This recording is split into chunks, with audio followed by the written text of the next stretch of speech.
खूप ऍडचा भडीमार चाललेला आहे की टूथपेस्ट कुठली वापरायची. या टूथपेस्टमध्ये सॉल्ट आहे, या टूथपेस्टमध्ये आयुर्वेदिक आहे. चारकोल पण आहे. हां, चारकोल पण आहे टूथपेस्ट मध्ये. तर आपण टूथपेस्ट निवडताना तर काय काळजी घेतली पाहिजे किंवा काय गोष्टी बघितल्या मी पाहिजेत? कुठल्याही ब्रँडच्या बाबतीत बोलणार नाहीये. हां, ओके. हां. टूथपेस्ट खरं सांगू तर टूथपेस्टवर काही फरक नाही पडत. ओके. तुमच्या टूथब्रशवर फरक पडतो आणि तुमच्या ओके. ब्रशिंग टेक्निकवर. बरं. आज नाहीये तुमच्याकडे YouTube आहेत. आज तुमच्याकडे प्रॉपरली व्हिडिओज आहेत. हं, प्लीज सर्च करा की ब्रशिंग टेक्निक. ओके. आज कोणीही बघितलं आपण टीव्ही लावतो, हां. मोबाईलवर असतो. हां, हां. बरोबर. This is a technique. Yes, yes. पहिली गोष्ट आपण बूट पॉलिश करतो तसं हं. टूथ पॉलिश नाही करत.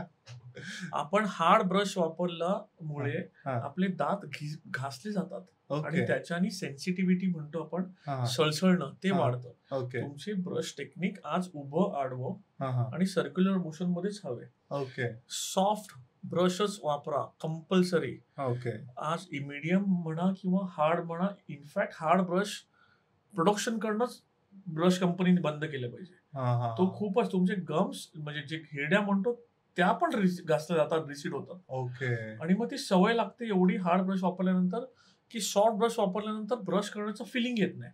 त्यामुळे ती सवय कंटिन्यू राहते हां, हां. आणि नंतर जाऊन त्याचा पूर्णच्या पूर्ण खूप त्रास होतो. एफएमआर, रूट कॅनॉल्स करा, फिलिंग्स करा, कॅप्स लावा, हे सगळे प्रॉब्लेम होतात. त्याच्यामुळे जर आपण ब्रशिंग टेक्निक व्यवस्थित ठेवलं आणि वर्षभरात डेंटिस्टकडे जाऊन प्रॉपरली तुमचं दात पॉलिश करणं हे डेंटिस्टचं काम आहे, तुमचं बरं. नाही. बरोबर.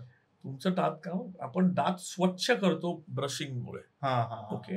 तुम्ही ओके. कितीही चांगला ब्रश केला तरी तुम्हाला वर्षातनं एकदा म्हणजे दातांच्या डॉक्टरांकडे जायलाच पाहिजे. मेन म्हणजे दातांच्या मध्ये जेव्हा आपण ब्रश जातच नाही, हं, हं. त्याच्यासाठी डेंटल फ्लॉस किंवा वॉटर फ्लॉसर हे सगळं वापरलं पाहिजे. जे स्पेशली नॉन व्हेजिटेरियन खातात त्यांच्या दातांमध्ये तर जेवण अडकतच. हं, हं. ज्यांच्या दातांमध्ये कॅप आहे, हं, हं. इम्प्लांट्स केले, तुम्हाला वॉटर फ्लॉसर वापरणं खूप जरुरी आहे.